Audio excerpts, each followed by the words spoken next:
In Plato's Statesman, the elderly Socrates speaks for a single page. Then he goes silent. He hands the entire conversation to a young man who happens to share his name, young Socrates. Plato never names a character by accident. Every name is a signal, a clue planted on purpose. So why drop a second Socrates into the room, then quietly walk the real one off stage? This looks like a small joke. It is actually a time bomb, and it is wired to the deepest foundations of Plato's entire system. First, the setting. This is late Plato, more than a decade after the Parmenides, where he tore his own theory of forms apart. Now he is an old man fighting to make that theory coherent again. The Sophist and the Statesman are the result. Dry, technical, logical works. No poetry, no soaring myths. And the questioner is no longer Socrates. It is a mysterious visitor called the Eleatic stranger, a philosopher from Elea, home of Parmenides. Plato has changed his entire method. He is grinding through precise definitions, trying to pin down what a statesman actually is.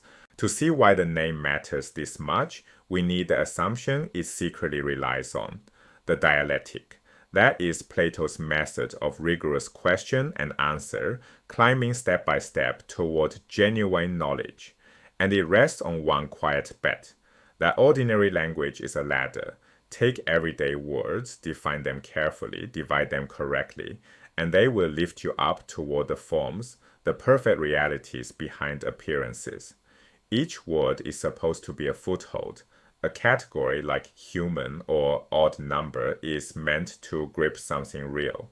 The whole ascent depends on those words holding your weight. Now the clue. Plato sets up a strange crossover, and he points it out himself. In an earlier dialogue, the Theaetetus, there is a young mathematician named Theaetetus. We are told he physically resembles Socrates. Same snub nose, same bulging eyes. He shares Socrates' appearance, but not his name. And here in the Statesman sits young Socrates. He shares the name exactly, but looks nothing like the old philosopher. Put them side by side. One matches the face, the other matches the name. The two things that supposedly travel together, name and essence, have been pulled cleanly apart. Plato is showing us, with two real people, that a shared name guarantees nothing underneath. So let's test that assumption to destruction. Does sharing a name mean sharing an essence? Imagine a dog. And suppose someone names that dog Socrates. Now three things carry the name: the philosopher, the young man, and the animal. Ask the Platonic question. Do all three participate in a single form, the form of Socrates? It is absurd. There is no shared nature linking a dog, a boy, and a bald philosopher. They have one thing in common, a sound. The name works perfectly in conversation. It points to nothing unified at all. The word is a label, not a key. This is the trap Plato is exposing. Some categories carve nature at its joints. They cut reality where it really divides, like a butcher following the natural seams. Take the Greeks. Greek names a genuine shared culture, language, descent, a real common nature. But now look at its opposite, barbarian. That word just means everyone who is not Greek. Persians, Egyptians, Scythians, thousands of unrelated peoples swept into one bin. They share no positive essence whatsoever. Barbarian is an intellectual junk drawer, a label of convenience that pretends to be a kind. From inside the Greek language, the two words look perfectly parallel. Underneath, one tracks a real essence and the other tracks nothing. Mathematics makes it razor sharp. Divide the numbers into odd and even. That split is real. Every number genuinely falls on one side by its own structure.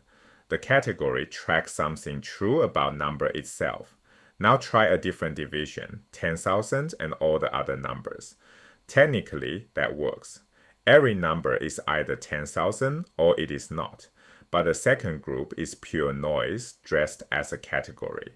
There is no shared nature uniting 3 and 7 and a million, except that they are not 10,000. Same grammatical form, one cut is genuine. the other is arbitrary. Here is the misconception this kills. People assume that if a word works in conversation, it must point to something real. It must not. Barbarian functions smoothly in a sentence. All numbers except 10,000 is perfectly usable. The dog named Socrates answers when called. Every one of these words operates without friction, and every one refers to nothing unified. Usefulness is not truth. A category can run beautifully in everyday speech while gripping empty air underneath. And that is the terror hidden in young Socrates' name. We cannot tell from the surface which of our words are ladders and which are noise. Now watch what topples once that single assumption falls. This is not a minor quibble about words. It is the first domino in a chain that runs straight to the heart of Plato's politics. If natural language is disordered, riddled with junk drawer categories we cannot detect, then the dialectic that rides on it becomes unreliable. If the dialectic is unreliable, it cannot reliably reach the forms. If the forms are out of reach, the ascent up the divided line. Plato's image of the climb from opinion to the form of the good is blocked. And if that ascent is blocked, then the philosopher-king, the ruler whose entire authority comes from having made that climb, has nothing left to do. His qualification evaporates. One crack in language and the whole structure comes down. Picture Plato in his 70s. He has watched Athens execute the real Socrates. He has seen ambition without wisdom in men like Alcibiades and a raw power worship in men like Thrasymachus. He does not want to die and leave the world to them. The philosopher-king was his answer. His guarantee that knowledge, not appetite, could rule.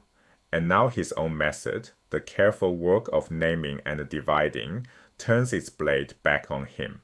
The name young Socrates is the warning shot, a reminder that the words we trust may not hold. Plato saw the crack. He kept writing anyway, an old man refusing to stop fighting for an order he could no longer fully prove.